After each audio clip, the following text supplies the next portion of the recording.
एक छोटे से गांव के किनारे एक बूढ़ा चित्रकार रहता था जिसका कोई परिवार नहीं था और वो अपनी छोटी सी कुटिया में अकेला ही समय बिताता था।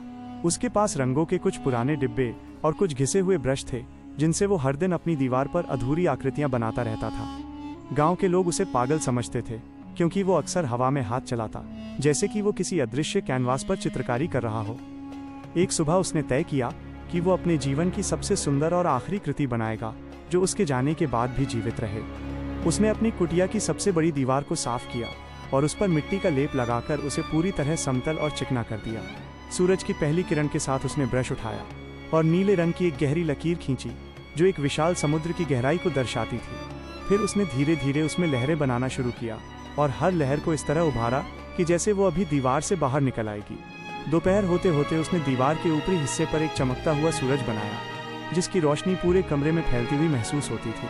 उसने रंगों को मिलाने के लिए अपने हाथों का इस्तेमाल किया क्योंकि उसे लगा कि ब्रश उन भावनाओं को ठीक से नहीं पकड़ पा रहे थे। जैसे जैसे दिन ढलता गया वैसे वैसे वो चित्रकार थकता गया, लेकिन उसकी आंखों की चमक पहले से कहीं ज्यादा बढ़ गई थी। उसने चित्र में एक छोटा सा बच्चा बनाया जो समुद्र के किनारे खड़ा होकर दूर क्षितिज की ओर देख रहा था। बच्चे के पैरों के पास उसने कुछ सीपियां और रेत के घर बनाए ताकि वो दृश्य पूरी तरह से सजीव और वास्तविक लगने लगे। शाम की लालिमा जब कमरे में दाखिल हुई तो उसने अंतिम स्पर्श के रूप में आकाश में कुछ उड़ते हुए सफेद पक्षी बनाए। चित्र अब लगभग पूरा हो चुका था और वो दीवार एक खिड़की की तरह लग रही थी जो किसी दूसरी दुनिया में खुलती है। चित्रकार ने अपना आखिरी ब्रश नीचे रखा और थकी हुई पीठ को दीवार के सहारे टिकाकर जमीन पर बैठ गया। उसने गर्व से अपनी कृति को देखा और उसे महसूस हुआ कि उसके जीवन का सारा संघर्ष और अकेलापन इस एक चित्र में समा गया है। रात के अंधेरे में जब गांव सो रहा था तब उस कुटिया से एक अजीब सी धीमी रोशनी बाहर निकल रही थी। सुबह जब गांव वाले कुटिया के पास पहुंचे तो उन्होंने देखा कि दरवाजा खुला था और अंदर कोई भी मौजूद नहीं था।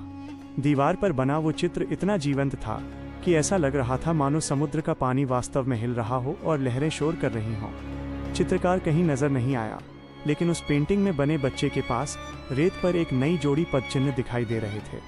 लोगों को समझ नहीं आया कि वो बूढ़ा कहाँ गया, लेकिन उस दिन के बाद से गांव में हर कोई उस कलाकृति के सामने सिर झुकाता था। उस दीवार ने गांव की किस्मत बदल दी और वो जगह शांति और सुकून का प्रतीक बन गई जहां लोग अपनी प्रेरणा खोजने आते थे।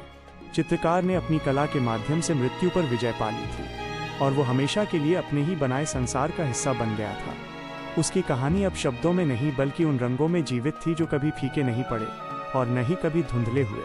समय बीतता गया और वो चित्र एक किंवदंती बन गया जिसे आने वाली पीढ़ियां बड़े चाव से सुनती और दीवार पर निहारती थीं। उस कलाकार का मौन श्रम अब पूरी दुनिया के लिए एक अनमोल विरासत बन चुका था जिसने बिना कुछ कहे बहुत कुछ कह दिया था।